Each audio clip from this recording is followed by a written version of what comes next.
I'm playing this game under protest. I didn't know that I'd have to speak after two people who are world-renowned for their ability to communicate. That's not my thing. I also think they were very gracious and were offering you advice. I'm much too selfish for that, and I think I have some urgent needs, so I'm not here to give advice. I'm here recruiting. I'm looking for help. In my little companies, I need help, and some of you might want to be there. And I'm recruiting on behalf of about 6.3 billion people. So let me make a couple of observations, because I'm sure some of you, woe is you, think you need sympathy. You got student loans and all sorts of stuff to pay off. So a little perspective on the world as I see it. Just pick up any newspaper. The polar caps are melting. There's terrorism everywhere. We're running out of fuel. We're running out of air. We're running out of water. The population's going to be 9 billion people by the time you're in your mid-career. It's one depressing fact after another. Add to that that 1 billion people on this planet live on less than $1 a day. 4 billion people, that's 2/3 of humanity, live on less than $2 a day. So for those of you that are looking for sympathy, not here. I think that the students all over the world that are lucky enough to get an education ought to keep those facts in mind and just keep asking yourself the same question. If the world's got all these problems and we seem to be in a rush towards creating new ones, and we all believe that we want them solved, who's going to solve them? The people that, 4 billion of them, that get up every day with a problem like, can I find water that won't kill me or my kids, my babies? Who's going to solve them? The people that wonder whether there'll be food around? The 1.6 billion people that have never used electricity? I think there is a huge disproportionate capability among people on this planet to solve problems. We certainly can't expect most of the people that don't have the resources to be the ones that supply the solutions. That makes you a very small minority. I heard different definitions of minority, but educated people that understand the laws of nature, the rules of engineering, or the laws of man, of economics and finance, and politics and democracy, are an incredibly small minority of this planet. They have a huge advantage in the leverage they have and the control they have over the world environment, the physical environment, the political environment.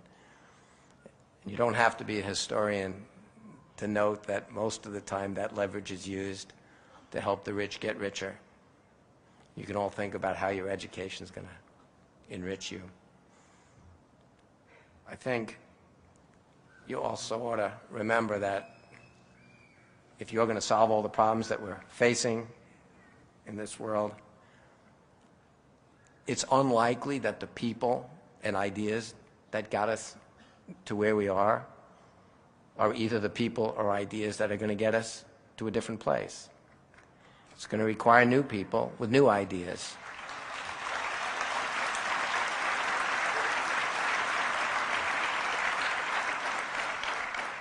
And that would be you.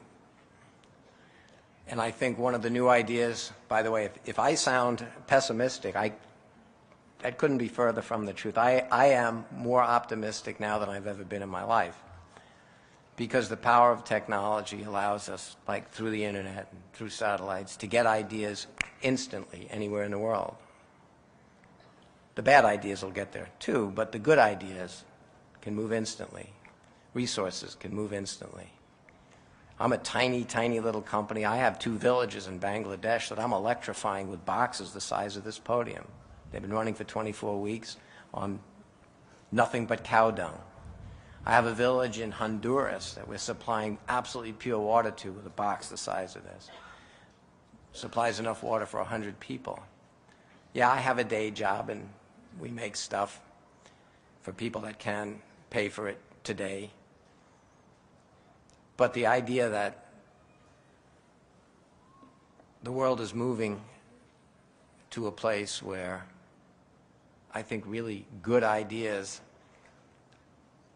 are not only going to be welcome, but with some urgency, the world is really ready for change, makes me enormously optimistic. And the idea that we're moving from a world of stuff. You know, there's a finite amount of gold out there, there's a finite amount of almost anything out there, and throughout all the history, people fought over it. First land, fuel, stuff.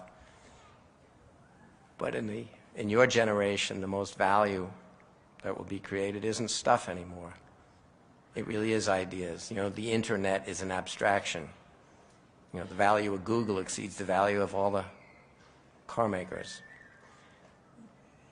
In a world that's about ideas, it's not a zero-sum game. You don't have to win by somebody else losing when you have the gold or the oil or the water somebody else doesn't. In a world of ideas, you all create and share those ideas, and everybody has more ideas in the end, whether it's a cure for cancer or a way to make water drinkable or a way to make energy that's non-polluting. And whether you like it or not, you're moving for the first time into a world where ideas matter more than all the stuff there is. But those ideas have to come from educated people, and they have to be used as a tool and not a weapon.